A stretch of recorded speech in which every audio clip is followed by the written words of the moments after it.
Going through a divorce sucks, and the amount of emotional energy required can often feel debilitating.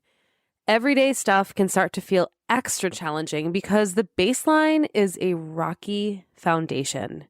And teaching and going through a divorce requires navigating the anger and regret, resentment, and grief that comes along with it, on top of finding a way to show up for the kids in front of you.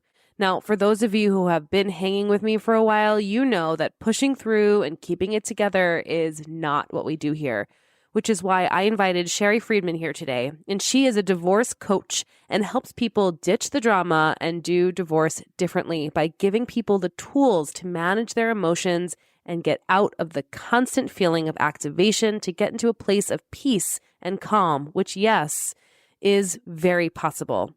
So if you are thinking about divorce or going through a divorce, maybe you've gone through a divorce, or even if you are supporting a friend who is going through it, you're going to want to listen up and take notes on this episode. Sharri brings a wealth of knowledge and experience that will pave the way for a new perspective in going through this very trying time. And if you are feeling burnt out, make sure to download my free resource, 10 Ways to Beat the Burnout, for strategies that you can start today. So go to empowereducator.com/resources. Remember all the passion and vision you had when you first went into teaching? Feeling like building young minds and creating community through your work would make a lasting impact on this world?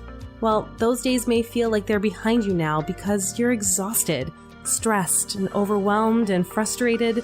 But I'm here to tell you it doesn't have to be like this. In fact, the love of teaching never really went away, but it absolutely needs transformation. Welcome to the Take Notes podcast. I'm Jen Rafferty, former music teacher, mom of two, and certified emotional intelligence practitioner, and I'm here to light the way for you. In order to create a generational change for our kids, we need to shift the paradigm away from the perpetual stress and overwhelm and into a life of joy and fulfillment. This is Education 2.0, where you become the priority, shift how you live your life, and how you show up both at work and at home. So take a sip of steamy morning coffee and grab your notebook. It's time to take notes. Hello, everyone, and welcome back to another fantastic episode of Take Notes. I'm really excited to share this conversation with you today because this is something that is near and dear to my heart and something that we don't often talk about. So I am here with the incredible Sharri Freedman, who is a Juris Doctorate, a certified divorce coach, and a certified mind magic practitioner. And she is a family law attorney with almost 30 years of experience as a divorce professional, now practicing exclusively as a divorce, co-parenting, and relationship coach. And she uses a trauma-informed lens to combine her legal wisdom with mindset and somatic practices to help women ditch the drama and do divorce differently. And Sharri helps clients strategize the next best steps to improve communication and begin to heal before, during, and after divorce. So Sharri, thank you so much for being here. Thank you so much for having me here. I'm really excited to dive into this conversation because there is a lot of stress, shame, judgment around divorce, and being in a professional setting, especially around kids, there is always this feeling of just showing up. You have to just show up, whether it's by distraction or maybe compartmentalizing, but there's all of this underlying stuff that happens when you're going through a divorce that makes doing the everyday stuff really difficult. So I'm really excited to dive into that today. So just thank you. Thank you again for being here. I want to go first before we even dive into that stuff. Why divorce coaching? Why is this something that you were interested in? So as you mentioned, I have been a divorce professional for almost 30 years. It's crazy, right? I practiced family law for over 17 years. I'm trained in mediation. I'm trained in the collaborative practice. But there was a point in my life several years ago where I was kind of at a crossroads. I had been working part-time. I took a step back from actively practicing, and I was figuring out what to do next as my children were getting older and I was getting ready to re-enter into the world of working full time, and I discovered divorce coaching. And when I became certified as a divorce coach, I realized this is the missing piece for pretty much everybody who is going through divorce and beyond divorce, and even thinking about divorce. Because if you're not able to manage your emotions, if you're not able to regulate your nervous system, if you're not able to sort of step back, you're constantly being activated, you're constantly reacting instead of responding, and you will never have that sense of peace and calm that is possible when you have the right tools in your toolbox. So peace and calm and divorce in the same sentence still actually do something physically to my body, and I am somebody who has gone through divorce. I've gone through the mediation process. This is something that I consistently work on, but can you talk a little bit more about that missing piece as you explained, and how you can even think about peace and calm in a time that is so chaotic and emotionally driven? I would argue that it is essential to be able to find that neutral, right? That peace and calm. Because if you aren't able to get there, like I had mentioned before, you're constantly reacting. And so when you have to interact with your soon-to-be ex or your co-parent and someone that you really don't like very much, or someone who activates you, triggers you constantly, if you're not able to get to that place of calm, you carry that activation, that trigger with you wherever you go. So while you're parenting your own children, when you show up at work, if you open up your email and you notice an email from your soon-to-be ex or your co-parent, and you automatically go into like, oh my God, what does he want now? Or you get a text, right? A text message, and you try to ignore it. And you get another one and another one and another one. And your whole system is just like, oh my God, like, why can't he just leave me alone? I'm at work. Doesn't he realize I'm at work? So disrespectful. He doesn't respect my boundaries, all the things. And here you are spiraling down the rabbit hole. But when you're able to recognize, oh, nothing has meaning until I give it meaning. And oh, I don't have to respond to that unless it's truly an emergency, which most of the time it's not. So being able to step back and say, I don't have to open that email, I don't have to respond to that text, is huge, especially when you have to show up and be teaching or parenting your own children, right? If you're constantly in that state of chaos and anxiety, you're not showing up as your best. Yeah, completely. And I'm being very aware of my own body as we're having these conversations, which is so interesting because even as someone who is this far out and I've been doing all this work, this is a practice, right? This doesn't ever go away. And I just want to highlight that too, that this is something that is a continuous part of your life because, like you said, it's so easy to get triggered and activated, even when we're having these peripheral conversations about it, right? So I want to go back. There's two things that you said that I would love for you to talk about a little bit more. The first is neutrality.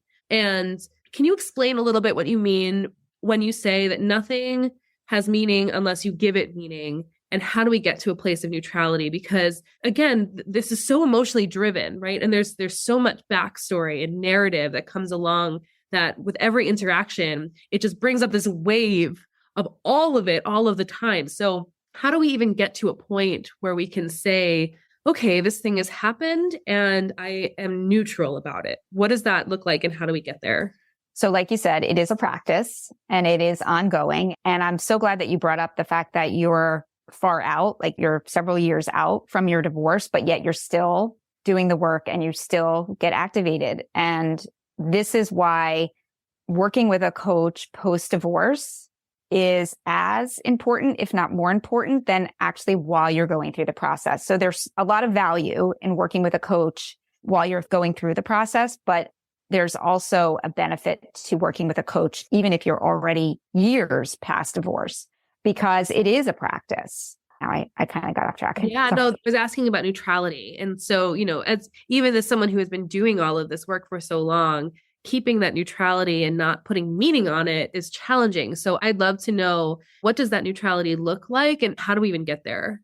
So it's being aware, noticing, right? Noticing, oh, that email came in and I automatically went down the rabbit hole. And then not beating yourself up about it, just being aware and then putting into place the tools that you will have in your toolbox to say, okay, what do I want to do about it now? If I don't have to give that meaning, because truly nothing has meaning until you give it meaning. So when you come into it with your biases, your backstory, your narratives, you give it all this meaning when in fact it may mean something totally different. And so it's just not easy, but you can choose to just let it be neutral, have no meaning. Because when you don't assign it meaning, that's how you can remain neutral. When you start to give it that backstory, the biases, the narratives, your old default emotional triggers, right? When you bring all that in, that's when you give it all that meaning. And that's when you get pulled away from your focus, which if you're working, your focus is on your work and your students. And when you get activated and triggered, your focus gets pulled away. Yeah. And I think the thing that you said that hit the hardest for me was the choice. It's a choice. And we forget, right? We give away our power so easily because we are overcome by emotion and the story, that the idea that you can choose how you want to respond to any situation seems so far gone in that moment because you're so activated. So I think you're spot on with getting in touch with yourself, noticing the activation so you can come from a place of conscious choices and take back your agency. And so, the other thing to that, which what you said before that I wanted to ask for a follow-up about is when you said, you don't have to respond. And I think there seems to be this urgency, right? So something happens and then you want to just take care of it right away. But even in that time, then it seems like you're giving away your agency there too, because you don't realize you actually don't have to. So I imagine this kind of falls under the category of like boundaries or something. So can you talk a little bit more about how you can create some of those things when you get that text message or you get that phone call or you have an interaction where you have a moment where you get to say, do I need to respond to this right now or at all? Yeah, absolutely. And this is something that, again, takes practice and that I do a lot of work with my clients on just recognizing you have a choice. Do I respond right away or do I put it aside and come back to it later? Because unless it is truly an emergency, it doesn't need to be responded to. And in fact, when you give yourself that pause, it allows you to respond instead of react. If you respond right away, you're reacting. You're reacting on what you're reading. You're reacting from emotion. And it usually doesn't go the way that you would want it to go in your responding. If you're trying to get a certain point across, or you want your soon-to-be ex or your co-parent to do something and you're responding in a reactionary way, it's also filled with emotion and it's likely to trigger and activate them. But when you're able to step back and either not respond at all, not even read it right away, or if you read it and you're like, woo, I just felt that. Like you said, when I was talking about it, you just felt it in your body, you feel it. You're able to say, okay, I'm not going to respond to this right now. And I'm going to come back and read it at a later time. And then even if you're still activated when you read it at a later time, what I suggest is writing the response, not sending it, sitting on it for at least 24 hours, and then going back to it again. And I work a lot with clients on a method called BIFF, BIFF, which was created by Bill Eddy, who is the high conflict guru. I studied under him. I trained under him for his high conflict for coaches. And BIF stands for brief, informative, firm, friendly. So all correspondence with your co-parent or your soon-to-be ex, it should fall under that category, right? Is it brief? Is it informative? Is it firm? Is it friendly? And then there's 3 A's that you look for as well. Am I giving advice? Am I admonishing? And or am I apologizing? Because those 3 A's will also create activation or trigger in an especially high conflict situation. So if your soon-to-be ex or co-parent is a high conflict personality, those are the things you want to try to avoid when you're corresponding via email. I wish I knew those things. My divorce happened during COVID. So even besides the fact that we don't talk about this is not generally something that you want to share all the time. And for me, I'm a highly compartmentalized person. So work is work and my emotions are something that I'm dealing with at home is over here and this is over here. And I'm getting better at weaving those things. But on top of that, there was the isolation too of the pandemic while I was going through this thing. And I didn't even know these tools were out there, right? These are things that are available that when we're so in it, we can't really see past our nose, right? Absolutely. That's one of the things that when you're so in it and you can't see, like you said, past your nose, it's like you're in the basement. You're in this dark basement and you can just see like what's right in front of you. And so when you're able to, and this goes back to getting to neutrality, when you're able to, so it's dark in that basement, right? No windows, no hope. That's where all your low level energy lies, your fear, your frustration, your anger, your shame, your blame, your embarrassment, all of that, right? That lives in that dark basement. But when you're able to come up to the ground floor where there's a little bit of light, a little bit of hope, it's peaceful, it's neutral. And that's where I try to teach clients how to get there, because sometimes we want to go all the way up to the rooftop where we have a 360-degree view and there's perspective and there's light and there's hope and there's all of the wonderful, beautiful feelings that we feel. Sometimes we just need to get to the ground floor. And that's where that neutrality is. Yes, that resonates completely. And so when you are having to do work, being a parent, going through divorce, juggling all of these things while dealing with a very significant, traumatic, and life-changing event, what are some of the things that you suggest? I'm even hesitant to use the word self-care because when people said that to me when I was going through this, I just wanted to punch them in the face. So I don't want to call it self-care, but this is, I think, a better way to describe it. How do you make yourself the priority so you can show up as the person you want to be in all of those spaces? So my suggestion would be to allow yourself to feel what you need to feel and not try to push it away, not try to say, I need to put on a brave face. It's weak to feel sad or angry or frustrated. Giving yourself the space to feel your feelings, to maybe not punch someone in the face, but maybe punch a pillow, right? Or maybe do a little scream release. And there's proper ways to do that. And working with a coach or even a therapist, right, will help you with the proper ways to do this. There's a rage room, which I know you're familiar with rage rooms. Love the rage room. And I think it is genius for people going through divorce, especially if you're feeling a lot of those feelings of anger and rage and hate, to go to a rage room and just release it. Because once it's released, right, there's this heavy weight lifted off of you.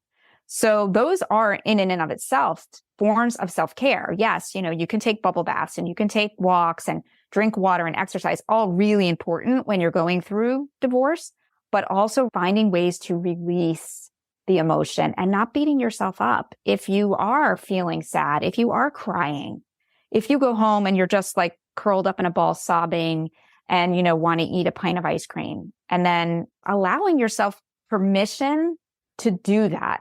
As long as you don't get stuck there, as long as that doesn't become your go-to and your only, right? That's where you live. We don't want to live in those feelings, but we want to be able to release those feelings so that we can move up to the ground floor, to the neutrality, and then eventually all the way up to the rooftop. Yes, to all of that. And the thing that comes up for me and that I've heard from other people going through divorce, going through loss, several other areas that kind of this can relate to. It's when you open up the door to the feeling and the crying, if you have not been a person who has done that in the past, there is this fear that, okay, I don't know what's on the other side of the door. And so if I open the door, then I start crying in the middle of class. I start crying to my colleagues. When someone asks, how are you doing? Then the tears just start to come. How do you navigate that in relation to wanting to release, but wanting to do it appropriately in a way that makes it feel safe? Sure. So one thing would be that if you do allow yourself the release in a private space, it lessens the feelings of release when you are in a public space, like in front of your classroom or with your coworkers, but not always, because this is an emotional time and divorce is painful and pain is inevitable, but suffering is optional. And so when you think of it that way, hang on. Can you just repeat that for the people in the back? That was, I want to marinate on that for a second. Yeah, absolutely. Divorce is painful. Pain is inevitable. Suffering is optional. Yes. And what I mean by that is suffering is when you allow yourself to bathe in and wallow in and cover yourself in the pain. But when you allow yourself to feel it, because it is a grief process. Divorce is a death. It's a death of your marriage. It's a death of the life that you envisioned. Even if you're the one who's initiating the divorce, it's still a loss. If you have young children, you no longer are with them 100% of the time. That's a loss. Friends that you thought were friends might no longer be your friends. That's a loss. Family members who are your in-laws may no longer spend time with you. That's a loss. There's so much loss associated with divorce, not just the dissolution of the marriage and the loss of your partner, but so many other pieces. And so it's important to understand that and to allow yourself and give yourself the space to grieve, not only while you're going through the process, but also after.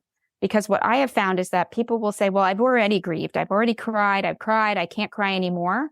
And then a year later, they might say, oh my God, I can't believe, why am I feeling like I'm grieving all over again? And it's because they cried, but they were releasing, but it wasn't in the context of all of the loss that was yet to come.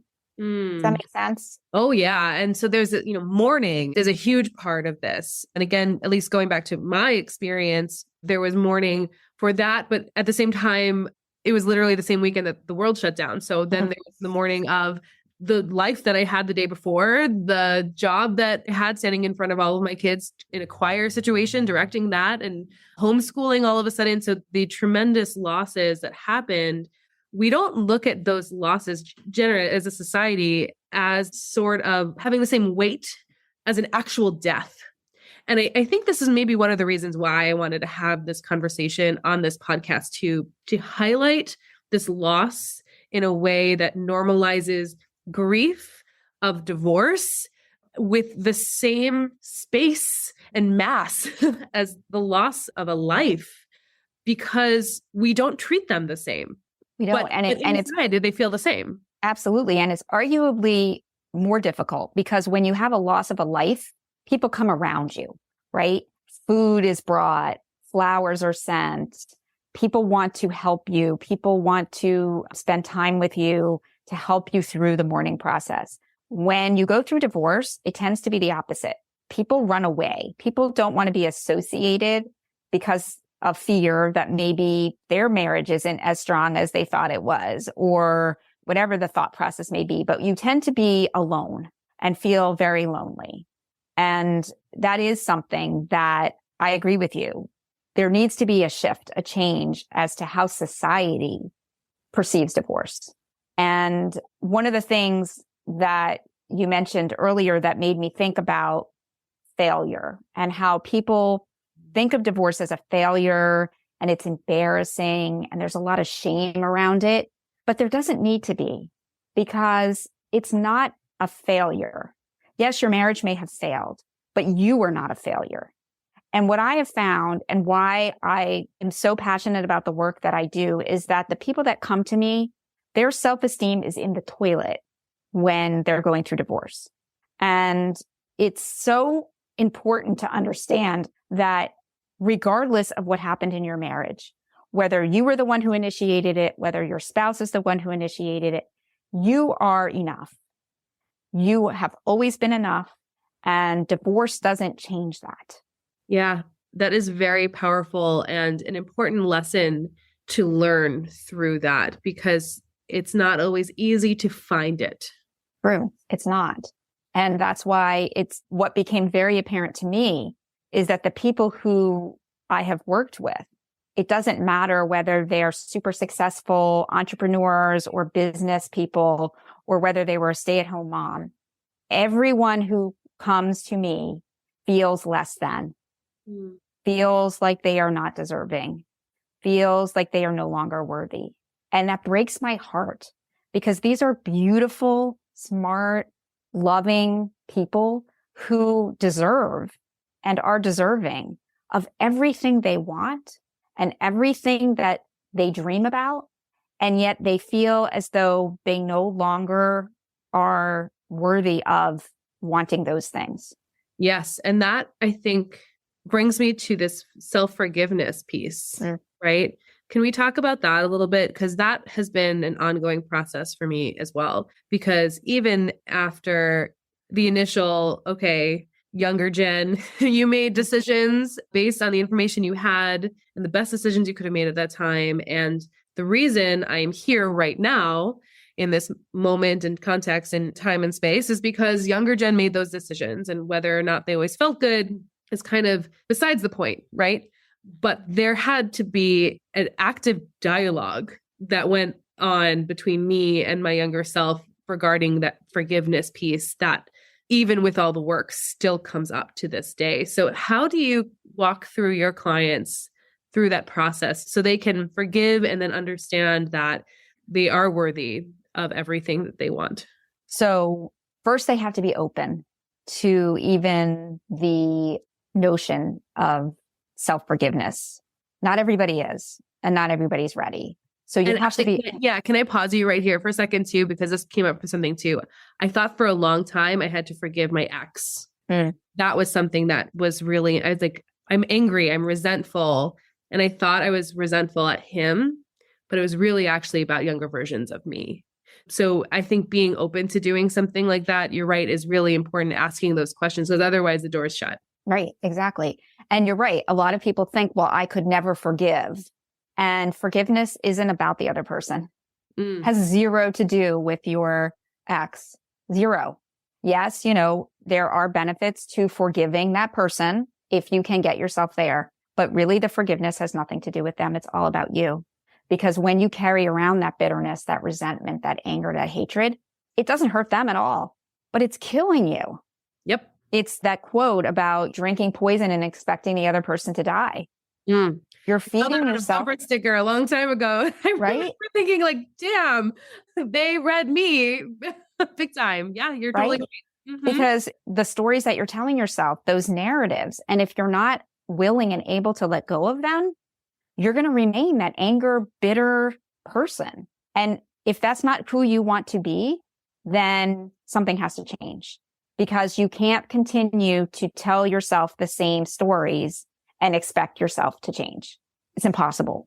So we have to figure out a way to rewire, to rethink, to formulate new beliefs so that you can begin to heal and you can begin to change. Yes. I want to go back to something that you had said earlier too about, changing our societal view about this loss too, because I think because of a lot of these pressures, it makes things like self-forgiveness difficult, because then we have to look in a mirror of something that's not necessarily looked highly upon by the people around us. And one of the things that prevented me from feeling comfortable and open to sharing my story is that people say really stupid things. And I'm not interested in hearing your opinion or judgment or advice necessarily. And so we don't talk about it. And I think that's one of the things that keeps us quiet, is because we just don't want to have a conversation and interact with someone who's not actually giving us what we need. In fact, they're giving us more of what we don't need. So how do we navigate that? And if you are someone on the outside, how can you interact with someone who's going through a divorce that is helpful and productive? Okay, so going to if you are going through divorce, how do you interact with people who are not providing you with the support that you want, or are sharing views that maybe you don't agree with? And one of the things that is really important to understand, but not always easy to understand, is what other people think is none of my business. And when you can really lean into that, it won't matter if other people are judging you or if what other people are thinking about your situation. It won't matter because truly it doesn't matter. What other people think about you and your divorce and your marriage and how you're co-parenting and the agreements that you're making, the choices that you're making, the only person that it matters to is you and your children and the family that you have now together, which is you're no longer a family in one home, you're a family in two homes. And this is if you have young children. But even if your children are grown and flown, or if you never had children, being able to hold on to what other people think of me or my situation is none of my business will allow you to rise above whatever it is they're saying. The other piece that I also wanted to mention is when you start to get into, oh my God, I can't believe they said that, or why can't they understand my viewpoint? Or I don't understand why they don't understand my viewpoint, recognizing that you are judging their judgment and getting really curious maybe about, well, isn't it interesting that they said X, Y, and Z, A, B, and C? I wonder why that is. And perhaps it's because whatever it is, like they're coming at it with their own baggage, their own trauma. We don't know what goes on behind closed doors. So understanding and being able to go, oh, okay, right, I get it. Their parents divorced or they're flailing in their own marriage. And this is their way of reassuring themselves that it's not going to happen to me. It has nothing to do with you.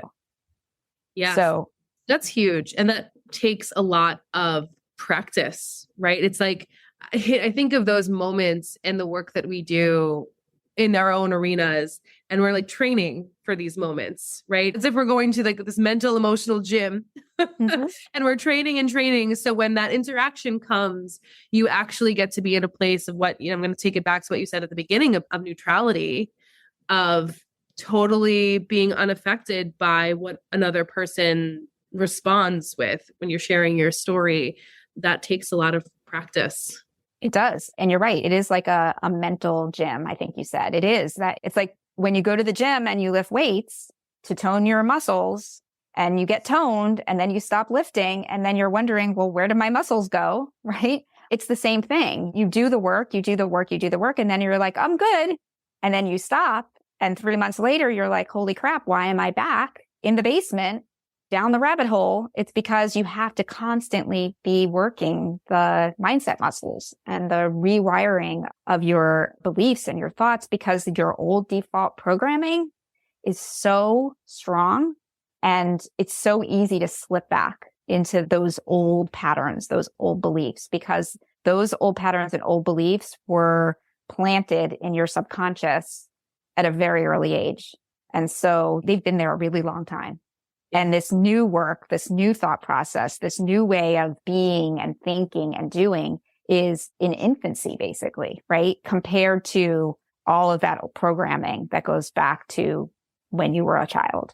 Does that make sense? Oh, yeah, it absolutely makes sense. Yes. So constantly working the work and also taking responsibility for how you show up. That's a big piece of this also. And that can be confronting in of itself. And I'm glad you brought that up, because taking personal responsibility for your choices and recognizing that every single thing is a choice, even the divorce itself. And a lot of people say, well, how can that even be? Like, I didn't want this divorce. This is not a choice. Like, I have no option. And I would argue, while you may not have an option with regard to the divorce, because the laws allow people to get divorced, even if only one of the parties wants it, but you do have a choice as to how you're going to show up, how you're going to approach the divorce. That's where you have the choice. That's where choice can be made. Because when you say, this wasn't my choice, you become the victim. You put yourself in victimhood and you're powerless. And so when you can get to a place where you're able to say, okay, maybe I didn't want this, but there are options and choices that I get to make now, and you choose them with information and thought around what your choice is going to be. And then you decide and you take personal responsibility for that choice. All the power comes back to you. Yes. So it's so important to recognize that, at every step of the divorce process and beyond, every single thing is a choice. There is nothing where you have no options. Now, the choices may not be good, right? It may be choice A, which sucks, and choice B, which is even worse, but you still have a choice. When you say, I don't like either one, so I'm just going to do nothing, and the choice gets made for you, that's where you become the victim again.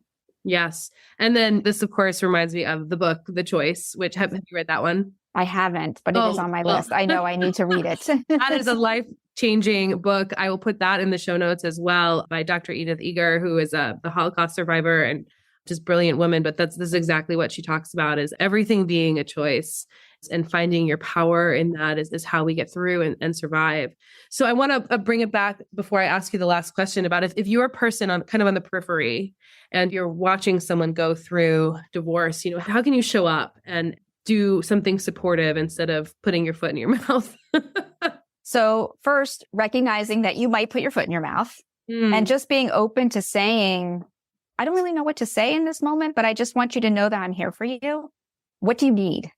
I think that goes a long way to just say, I'm here for you. What do you need? Rather than assuming or presuming, I think that could be really helpful. Also, if you do know, if you're close enough to the person, to just show up and be there. Be there for your friend or your sister or your mother or brother, right? Your family member, like just be there for them and not judge them. So really get curious about your own judgments. Like, ooh, right? Am I judging the marriage and the fact that they're getting divorced?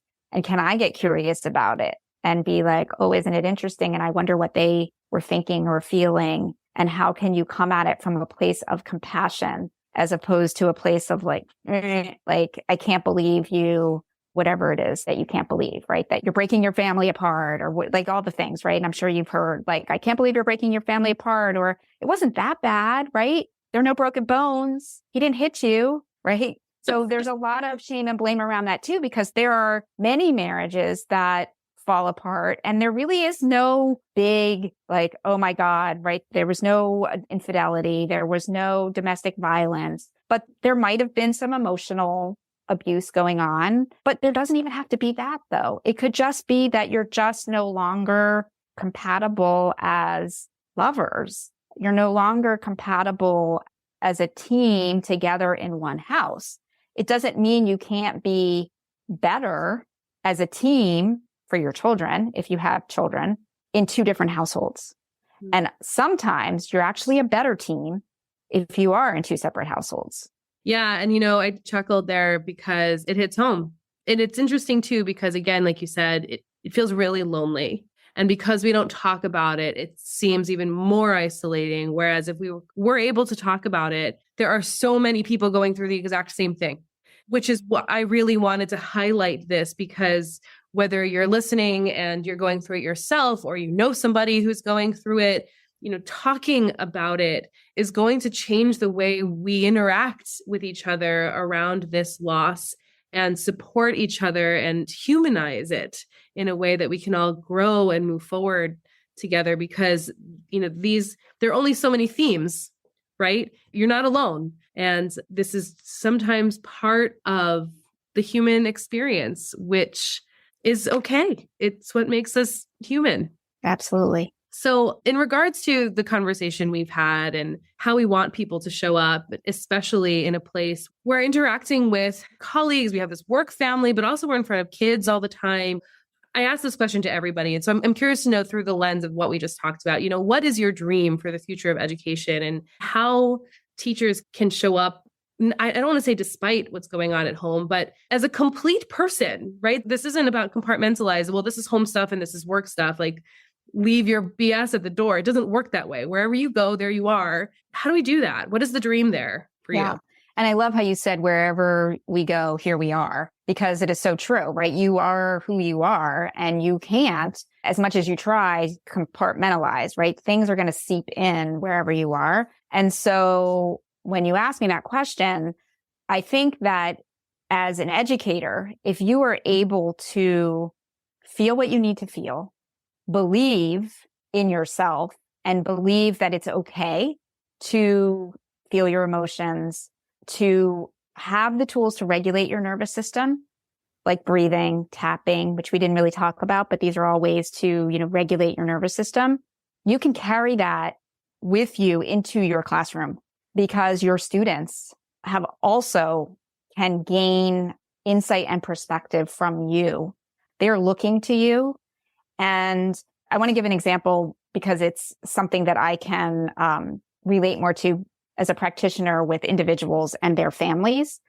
Many of my clients use the tools that I give them, the breathing, the tapping, the regulating the nervous system, the being able to get to neutral with their children. And so your students may also be experiencing divorce in their home. And so if you are able to share tools for them to be able to regulate their nervous system, to get to neutral, what a gift. And so many of my clients have come back to me and said, I shared this with my child who was really struggling, and we breathed together. We've punched pillows together. We've done all these things, and it has helped with the transitions. It's helped with them to release their emotions about the divorce. This is such a gift. Like, this is my dream for people in divorce and families. And so it can translate to you as an educator in the classroom as well for your students who may also be experiencing traumas at home, divorce trauma, separation, domestic violence, all the things. Yes to all of it. Yes, that's kind of the whole thing. That's why I do what I do. And that's why you do what you do. This is really how we make change that doesn't just affect us, but the generations after us. Absolutely. Remarkable. So I can't thank you enough for being here, Sharri. People want to know more about you and your work. How can they find you? My website, which is potomaccoaching.com, or they can email me at Sharri, SHARRI @potomaccoaching.com. Fantastic. And all those links will be in the show notes as well.